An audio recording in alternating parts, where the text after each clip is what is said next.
Itu akan mempercepat akselerasi kita dalam mengembangkan bisnis lebih bagus gitu. Cuman kalau bagusnya atau secara profitable, sebenarnya banyak ya tipsnya. Cuman yang paling saya kena dalam perjalanan saya, cintailah bisnis kamu sendiri seperti mencintai anak. Jadi kita membesarkan bisnisnya seperti kita membesarkan anak kita sendiri.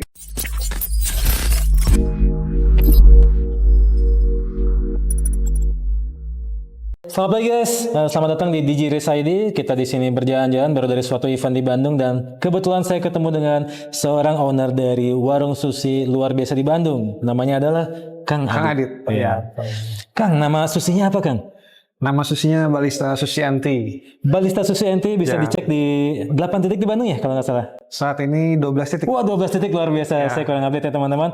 12 titik di seluruh Bandung Raya dan tersedia di online-online juga ya, di GrabFood, GoFood dan ShopeeFood juga ya.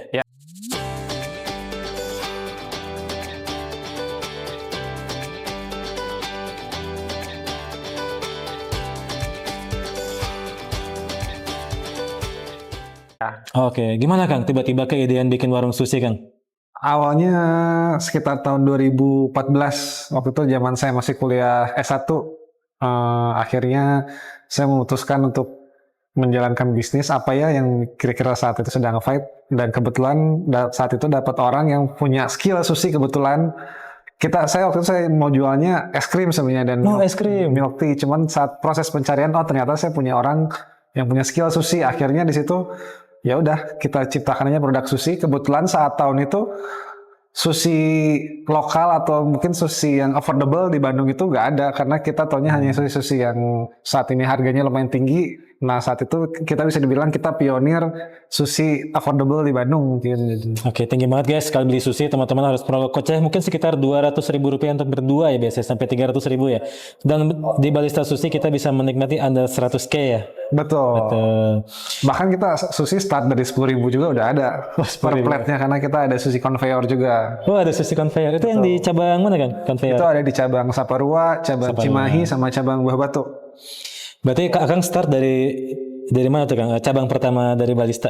Pertama itu ada di Jalan Banda yang sekarang eksisnya Banda tuh sama Jonas Foto Banda. Nah, itu kita persis di sebelahnya. Itu dari 2014 sampai 2017. Ya karena di Jalan Banda banyak sekali anak sekolahan juga yang suka jajan ya. Oke. 2014 sih berarti ya. Zaman 2014. Dulu mungkin itu belum 18 ya? 18 oh berarti udah 11 tahun ya. 10 tahun ya? Sekarang mau 11 tahun. Mau 11 tahun, luar biasa. Satu dekade lebih. Berarti akan sudah ada dari awal dari GrabFood, Gojek juga mulai ada ya kalau nggak salah ya? Ya, Grab, Gojek itu baru masuk 2017. 2017, oke.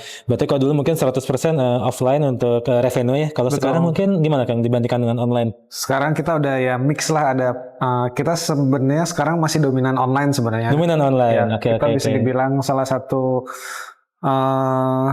satu yang dominannya lah untuk di online sushi di Bandung ya Balista Sushi. Oke, luar biasa. Jadi gitu guys, bisnis zaman sekarang mungkin Kang Adit ini sudah mengalami zamannya offline di tahun 2014 ya. Sesaat sebelum ada GoFood di tahun 2017 dan ternyata sekarang mostly yang beli online ya. Betul. Ya bahkan Balista Sushi salah satu cabangnya hanya 300 meter dari rumah saya, tapi saya mager guys, online. Kenapa? Selain ya harganya murah dan diskonnya kadang luar biasa ya, sampai 5% dan seterusnya ya. Terus di era online ini ada kepikiran bikin sesuatu lagi gak Kang Adit? Bisnisnya apakah diperlebar balistanya ke kota lain atau bikin varian lain? Mungkin fokusnya lebih ke diperkuat lagi standar sekarang yang sudah ada dan kita akan ekspansi ke beberapa titik lagi untuk jangka dekatnya mungkin ya. Ekspansi ke beberapa titik. Bayangin guys, dari satu cabang di Jonas ya, di depan Jonas itu yang teman-teman tahu semua Jonas, nanti ada petanya di Kota Bandung dan sekarang di 12 titik berarti akan masuk ke titik ke-13 dan seterusnya di berbagai titik di Bandung Raya mungkin yang sampai daerah-daerah Kopo ke sana dan lain-lain ya. Oke. Tipsnya apa Kang bisa mengembangkan bisnis sampai belasan cabang Kang? Mungkin tipsnya adalah sebenarnya banyak ya tipsnya, cuman yang paling saya kena dalam perjalanan saya, cintailah bisnis kamu sendiri seperti mencintai anak. Jadi kita membesarkan bisnisnya seperti kita membesarkan anak kita sendiri, maka niscaya anak kita akan seperti apa yang kita mau dengan didikan kita, seperti itu. Cintailah bisnis kita seperti mencintai bisnis anak kita sendiri. Ya. Luar biasa. Akang sempat pernah ngerasain FOMO nggak Kang? FOMO itu artinya mungkin banyak sekali tren-tren baru seperti coklat Milo, apalagi tuh. Sering banget. Sering. Ya. Bagaimana akan tetap bertahan di sushi istiqomah di sini nih? Jadi kita jangan sampai lupa kita produk utama kita tuh apa. Jadi produk utama saya sushi. Kalaupun ada sesuatu yang viral, ada yang kekinian, kita boleh ikuti. Tapi jangan sampai kita menghilangkan standar produk utama kita tuh apa. Jadi contoh itu ada tren kue cubit, per green tea-an. Terus ya Milo salah satunya, film Milo Kepal. Terus Indomie topping level saat itu juga lagi tren juga. Saya juga tetap mengikuti tren itu, tapi saya tidak melupakan tetap produk utama kita adalah sushi gitu. Oke. Terus bagaimana Akang memanage operasional? Saya penasaran karena biasanya kalau warung atau yang mungkin F&B yang berhasil itu ada chef awal yang mungkin yang kompeten gitu ya mungkin ya. Itu bagaimana Akang memanage Akang kira-kira? Untuk awalnya saya sebenarnya cukup satu aja sih sebenarnya yang chef profesional itu, sisanya kita bisa belajar dari dia. Dan pada dasarnya apalagi sekarang udah ada YouTube, udah ada Google, dan apalagi sekarang ChatGPT juga ada. Semua resep sebenarnya bisa dibuka, hanya tentang implementasinya aja. Jadi cukup satu mentor yang profesionalnya, kita semua udah bisa duplikat semua menu yang kita mau sebenarnya. Luar biasa guys. Jadi bahkan seorang pengusaha sushi pakai ChatGPT juga hari ini guys. Itulah pentingnya guys, kita untuk terbuka terhadap mungkin digitalisasi juga ya, berbagai hal-hal baru di sekarang kita, dan sekarang mungkin lagi kencang banget ya perkembangannya gitu ya. Seandainya akan terlahir kembali nih, tetap akan milih ke online, jualan online gitu, atau mungkin tetap akan fokus di offline ya seandainya? Seandainya terlahir kembali. Iya. Atau mungkin malah nyoba bisnis lain gitu. Kalau ditanya inginnya sih sebenarnya ingin offline sebenarnya ya. Cuma kan offline tuh kita tahu modalnya tidak kecil lah.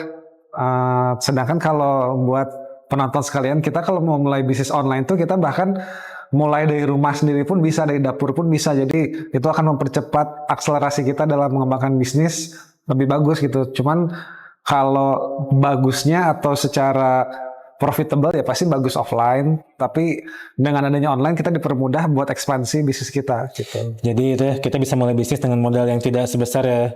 Anggaplah kalau bikin sushi yang besar di mall atau apa kan modalnya luar biasa. Ya, betul. Kalau boleh tahu Kang, modal bikin satu cabang di atas 1 M atau di bawah 1 M? Variatif sebenarnya.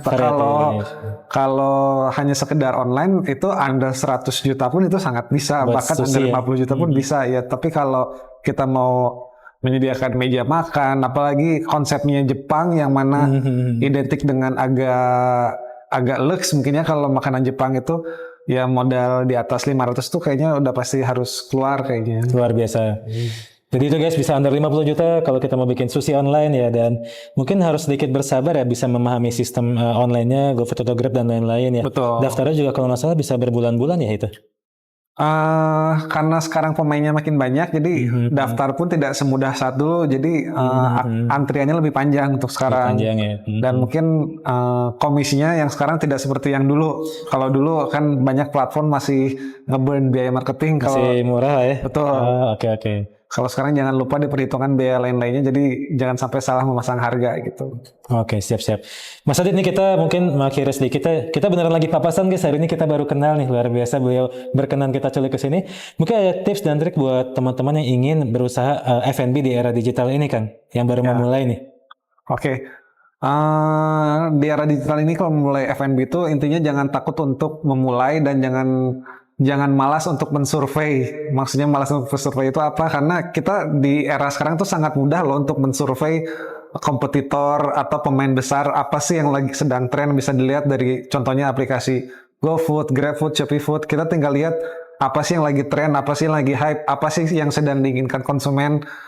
Dari situ kita bisa lihat sebesar apa sih potensial marketnya, dan di situ kita bisa mulai ada peluang apa, seperti itu. Luar biasa. Oke, itu 1-2 kata-kata dari Mas Adit ya, seorang owner dari Barista Sushi di Bandung yang memiliki 12 cabang dan akan mengembangkan di berbagai titik. Beliau seorang pengusaha F&B yang sangat populer oleh digital, dan sampai jumpa di Digirisai di berikutnya. Bye. Thank you Mas Adit. Sampai jumpa lagi kapan-kapan.